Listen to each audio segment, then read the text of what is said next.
Today we're going to show you how to make thick and shiny hair. And as you know, with my videos, I like to tell you what's behind things, what's the root cause of certain things. And when we talk about hair, realize that anything going on with your hair is the tip of the iceberg. And I'm not interested in having you take more supplements. We're going to relate a lot of this to your diet and food because ultimately that's the best source. But let's start with biotin. This is a B vitamin. A lot of people take biotin and it does help the thickness of your hair.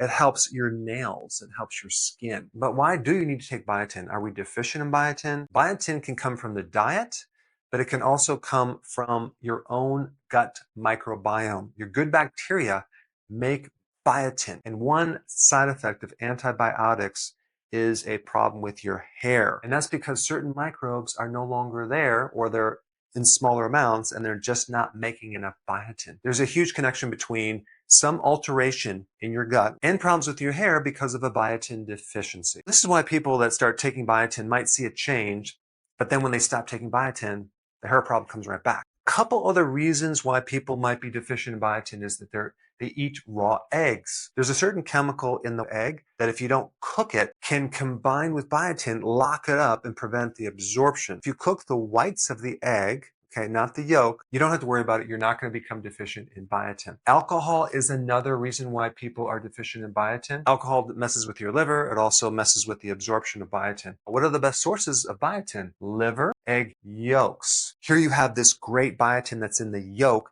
that won't be absorbed because of some other chemical in the white of the egg. So this is why you need to cook your eggs, but just make sure the yolk is a bit runny. Nutritional yeast has biotin, and salmon has biotin. Another little side note is that if you're magnesium deficient, which a lot of people are, that could be the reason why you're not absorbing biotin. I've done a ton of videos on magnesium, very, very important.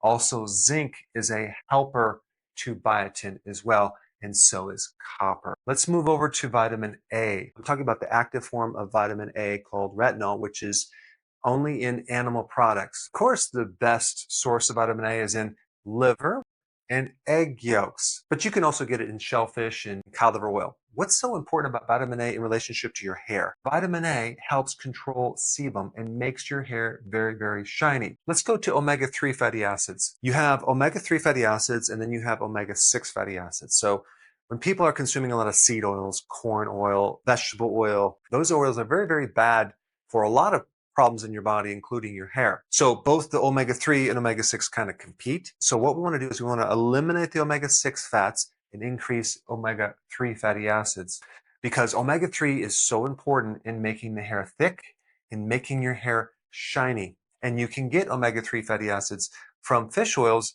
but if you get it from cod liver oil, you also get some additional benefits. Vitamin A, also vitamin D. Let's move on to this right here. What is this L. reuteri thing? Well, it stands for Lactobacillus reuteri. This is a microbe, and there's a lot of research on this microbe. This microbe is missing in 96% of the population because we've all had antibiotics in our past. And L. reuteri does a lot for our bodies. But one of the things that it does very specifically is it increases sebum, that oil that helps the hair become very, very shiny. And it also stimulates hair growth. There's a lot to talk about this microbe. I'm going to put a video down below. If you haven't seen my video on this, you should watch it. It's something that's fascinating. Now I want to get to this really important topic of copper. Copper does a lot. It's involved in a lot of different enzymes. This is an enzyme that's using copper to help regulate iron, preventing the accumulation of iron in your tissues. Iron is really important in hair growth because it helps oxygen feed the roots of the hair. It helps the growth of the hair. It helps your hair become thicker, and it helps with the collagen formation. What I didn't know back then that I now know is that iron is controlled by copper. If you fix your copper situation, you can actually fix your iron situation, but it's not necessarily to take another copper supplement, because you need to understand how you became deficient in copper in the first place. And one of the ways that we're deficient in copper is that a lot of farmers use NPK, nitrogen, phosphorus, and potassium fertilizers. When you use a lot of nitrogen, you get a lot of growth of grass and other vegetation, but at the same time, you're creating micronutrient deficiencies, especially copper. If the grass and vegetation are deficient in copper, the animals would become deficient in copper. There's a fascinating book right here called Soil, Grass, and Cancer, very thick book. It's actually a very expensive book. It was like $250, but I want to just give you a very quick summary. Copper deficiency caused by nitrogen fertilizers. They're talking about the details of how many farmers use this fertilizer for the grass of grazing animals, but also to make the hay that they feed the animals in the winter. And they're showing statistics on trace minerals and coppers tanked down to zero. But what's really interesting in the book, it talks about how that shows up in sheep and cattle as far as their hair. The hair on cows becomes very, very dull. It loses its luster. It loses its shine. If this is happening with sheep and cows, is it possible it can happen to our bodies?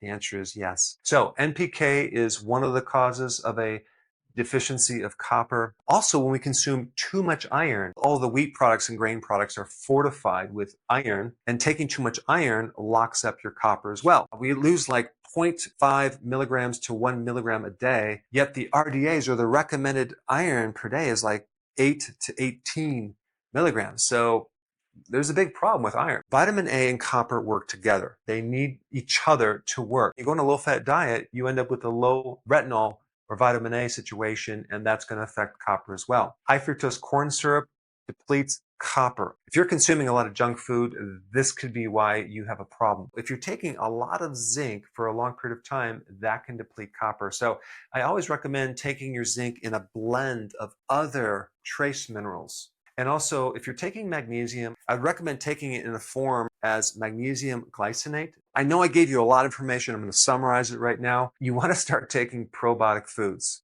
kefir, sauerkraut, kimchi, because you want to start building up your gut microbiome. Number 2, if you like liver, start consuming liver in your diet. Liver has copper. Egg yolks, good source of biotin and vitamin A, and of course cod liver oil for your omega-3 fatty acids.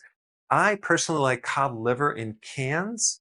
That will give you the omega-3 fatty acids, the vitamin D, the vitamin A, and there's some copper in there as well because it's the liver, and that's where a lot of nutrition is concentrated. Number 5, organic foods. Why? Because glyphosate in the Roundup Ready is very, very damaging, and it creates deficiency in the soil and also in your body if you are consuming it. Now you might say, well, I only eat non-GMO food. Well, did you know that wheat is sprayed with this glyphosate as something to dry it out? If you eat organic, you're not going to get this glyphosate. And then trace minerals are really important to get copper, to get zinc, to get everything in the right ratios. And if you haven't seen my video on this one right here, I put it up here, check it out.